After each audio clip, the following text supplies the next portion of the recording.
दोस्तों, एक बार भगवान विष्णु और माता लक्ष्मी क्षीर सागर में शेषनाग की शैया पर विश्राम कर रहे थे। तभी विनता पुत्र गरुड़ उस स्थान पर आ जाते हैं और भगवान विष्णु तथा माता लक्ष्मी से पूछने लगते हैं, हे प्रभु, मैं पृथ्वीलोक का भ्रमण करके आया हूं। मैंने देखा कि पृथ्वीलोक पर अनेक मनुष्य नित्य स्नान करते हैं, किंतु फिर भी दुखी ही रहते हैं। उनके दुखी रहने का क्या कारण है? हे प्रभु, आप मुझे बताइए कि स्नान करने की सर्वोत्तम विधि क्या है? स्नान कब और कैसे करना चाहिए? स्नान करते समय कौन से मंत्रों का उच्चारण करना चाहिए? मेरे मन में इन सभी प्रश्नों को जानने की इच्छा निर्माण हो रही है। गरुड़ जी मां लक्ष्मी से भी पूछते हैं, हे माता, मैंने यह भी देखा है कि अनेक महिलाएं नित्य स्नान करके आपकी पूजा आराधना करती है, किंतु फिर भी उनके घर में आपका वास नहीं होता है। इसका क्या कारण है?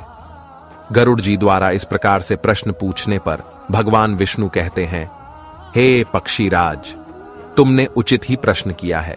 स्नान करना अत्यंत आवश्यक होता है। स्नान से ही शरीर शुद्ध होता है। स्नान करने से ही शरीर पवित्र होता है और मनुष्य पूजा पाठ आदि कर्म करने के पात्र बनता है। इसीलिए मनुष्य को नित्य स्नान करना चाहिए। तुम्हारे सभी प्रश्नों के उत्तर देने से पूर्व मैं तुम्हें एक अत्यंत पवित्र कथा सुनाता हूं। उसे तुम ध्यान से सुनो। इस कथा में तुम्हें तुम्हारे सभी प्रश्नों के उत्तर प्राप्त हो जाएंगे। इतना कहकर भगवान विष्णु ने गरुड़ जी को स्नान का महत्व बताते हुए एक कथा सुनाई है, जिसे सभी मनुष्यों को ध्यान से सुनना चाहिए। इस कथा का श्रवण करने मात्र से ही सैकड़ों तीर्थों में स्नान करने का पुण्य मनुष्य को प्राप्त होता है। इसीलिए आप सभी इस कथा को पूरा जरूर सुने। आधा अधूरा ज्ञान अनर्थ का कारण होता है। तो चलिए शुरू करते हैं। भगवान विष्णु कहते हैं, हे पक्षीराज, प्राचीन काल की बात है।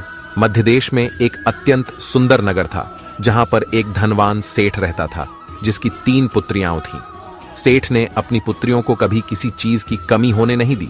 उसने उन्हें बड़े लाड़ प्यार से पाला था। उसकी पुत्रियां बहुत ही सुंदर और चंचल स्वभाव की थी। एक पिता का जो कर्तव्य होता है, वह सभी उस सेठ ने पूर्ण किया। अपनी पुत्रियों को उसने सब कुछ दिया, लेकिन उसने केवल एक गलती की। उसने अपनी पुत्रियों को शास्त्र ज्ञान नहीं दिया। जीवन में सब कुछ पाकर भी उसकी पुत्रियों का जीवन अधूरा था। ज्ञान के बिना कोई भी मनुष्य पूर्ण नहीं होता है। पैसा, संपत्ति, सौंदर्य होकर भी उसकी पुत्रियों के पास वो नहीं था जो प्रत्येक स्त्री के पास होना चाहिए। फिर जब उसकी तीनों पुत्रियां जवान हुई, तो उस सेठ ने उसकी तीनों पुत्रियों का विवाह एक अच्छे कुल में कर दिया।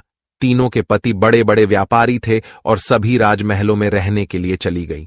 जैसे ही तीनों रहने के लिए अपने घर चली गई, वहां पर उनका भव्य दिव्य स्वागत किया गया।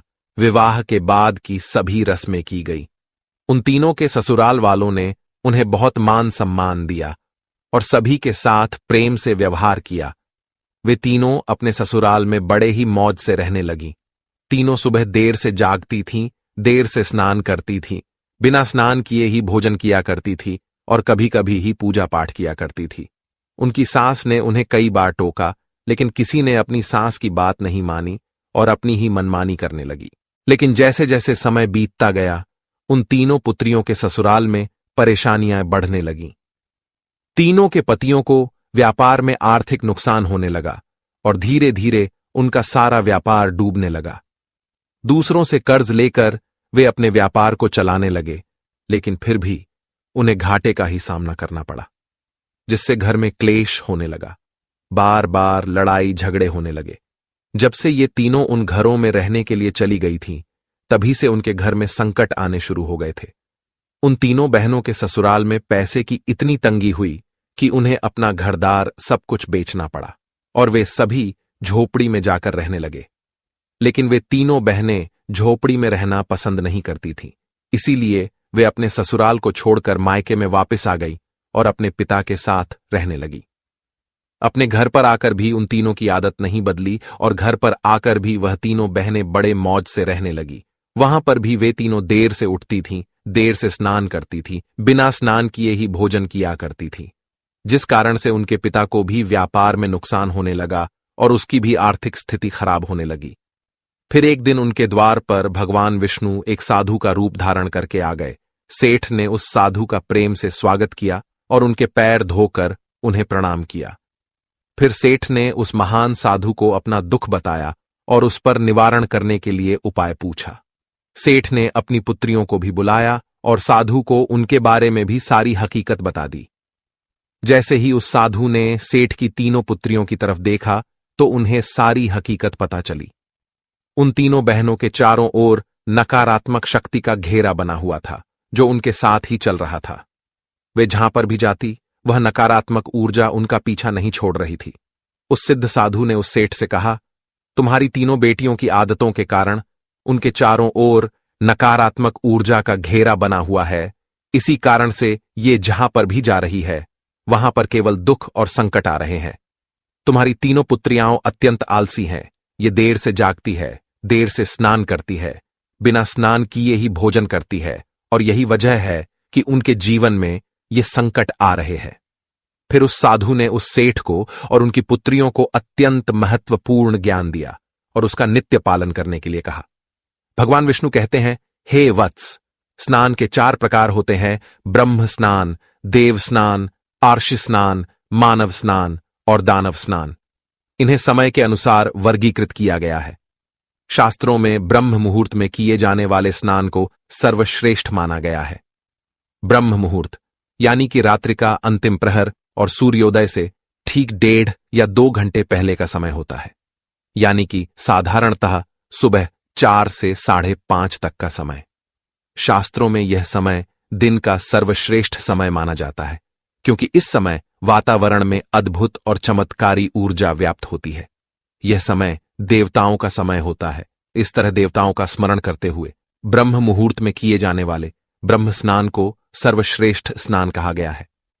इस समय स्नान करने से और स्नान के तुरंत बाद सूर्य देवता को अर्घ्य देने से जीवन में सुख, समृद्धि और शांति आती है।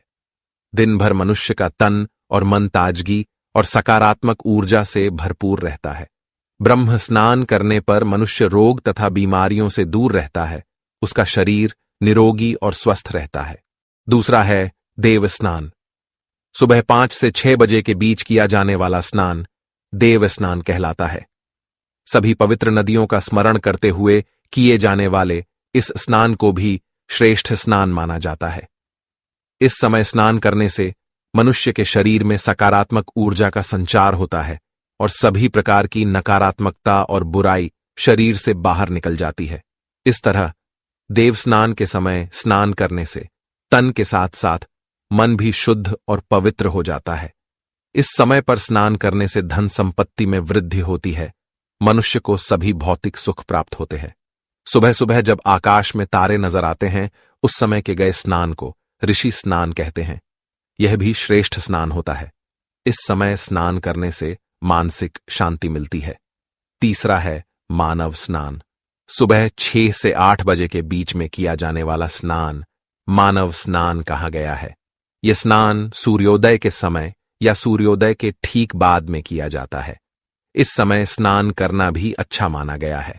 शरीर में दिन भर ताजगी, स्फूर्ति और सकारात्मक ऊर्जा व्याप्त रहती है जो हमें किसी भी कार्य को करने के लिए उत्साहित करती है। किंतु मनुष्य को कभी सूर्योदय के 2 घंटे बाद स्नान नहीं करना चाहिए, अर्थात सुबह 8 बजे के बाद स्नान करना अनुचित होता है। इस समय वातावरण में व्याप्त दैवी शक्ति बहुत कम हो जाती है, इसलिए मनुष्य में उत्साह और ऊर्जा की भी कमी दिखाई देती है, जिससे वह दिन भर आलस का अनुभव करता है। पूरे दिन शरीर में सुस्ती सी रहती है और किसी भी काम में मन नहीं लगता है। सुबह 8 बजे के बाद स्नान करने से व्यक्ति के जीवन में दुर्भाग्य आता है। उसके शरीर में नकारात्मक ऊर्जा का वास होने लगता है। ऐसा मनुष्य जिस स्थान पर भी जाता है उसके साथ दुर्भाग्य चला आता है। तुम्हारी ये तीनों पुत्रियां सुबह देर से स्नान करती थीं, जिस कारण से उनके ससुराल की सारी संपत्ति नष्ट हो गई और अब तुम्हारी भी धन संपत्ति नष्ट हो रही है। सूर्योदय होने के बहुत समय बाद तक भी जो लोग स्नान नहीं करते हैं उनके मन में दिन भर क्रोध, राग, द्वेष, नकारात्मकता, कमजोरी और चिड़चिड़ापन बना रहता है, जिससे इनके काम में मुश्किलें आ सकती हैं। इसलिए प्रतिदिन ब्रह्म स्नान, देव स्नान, ऋषि स्नान या मनुष्य स्नान करने की सलाह दी गई है। प्रतिदिन इन पवित्र कालों में उठकर स्नान करके ईश्वर की पूरी श्रद्धा से आराधना, प्रार्थना और पूजा पाठ करने से तथा सूर्य देवता को अर्घ्य देने से हमारे तन के साथ साथ मन भी शुद्ध और पवित्र हो जाता है और हमारी बहुत सी समस्याओं का समाधान हो जाता है। हमारे अंदर से सभी प्रकार की नकारात्मकता दूर होती है और सुख समृद्धि का मार्ग खुल जाता है। संध्याकाल और रात्रि के समय अत्यावश्यक न हो तो बिल्कुल भी स्नान नहीं करना चाहिए। भगवान विष्णु कहते हैं, हे वत्स, अब मैं तुम्हें स्नान करते समय बोले जाने वाले अत्यंत महत्वपूर्ण मंत्र के बारे में बताने जा रहा हूं, इसीलिए तुम इसे ध्यान से सुनो। जो भी इस मंत्र का उच्चारण करते हुए स्नान करता है, उसके सभी पाप उसी क्षण नष्ट हो जाते हैं, उसका दुर्भाग्य भी नष्ट हो जाता है और उसे सुख समृद्धि प्राप्त होती है। वह मंत्र इस प्रकार है, गंगे च यमुने चैव गोदावरी सरस्वती नर्मदे सिंधु कावेरी जले अस्मिन सन्निधिम कुरु। इसका अर्थ है, हे गंगा, यमुना, गोदावरी, सरस्वती, नर्मदा, सिंधु और कावेरी मां, मेरे स्नान करने के जल में कृपया आप सभी पधारिए। इस मंत्र के उच्चारण से सभी तीर्थ स्थानों में स्नान करने का पुण्य मिलता है। इस प्रकार से भगवान विष्णु ने उस सेठ को स्नान का महत्व बताया। फिर सेठ की तीनों पुत्रियों को अपनी गलती समझ में आ गई। वे तीनों अपने अपने ससुराल में रहने के लिए चली गई और भगवान विष्णु द्वारा बताए गए स्नान के सभी नियमों का पालन करने लगी। तीनों सुबह ब्रह्म मुहूर्त में जाग कर स्नान करने लगी और नित्य सूर्य को जल देने लगी। सुबह नित्य स्नान करने से उनका शरीर पवित्र हो गया और वह नकारात्मक ऊर्जा भी पूरी तरह से नष्ट हो गई। धीरे धीरे उनके पति का व्यापार भी ठीक से चलने लगा और उनका खोया हुआ सब कुछ उन्हें फिर से वापस मिल गया और तीनों बहनें बड़ी ही प्रसन्नता से अपने ससुराल में रहने लगीं। तो दोस्तों, इस प्रकार से हमारे जीवन में स्नान का बहुत अधिक महत्व होता है।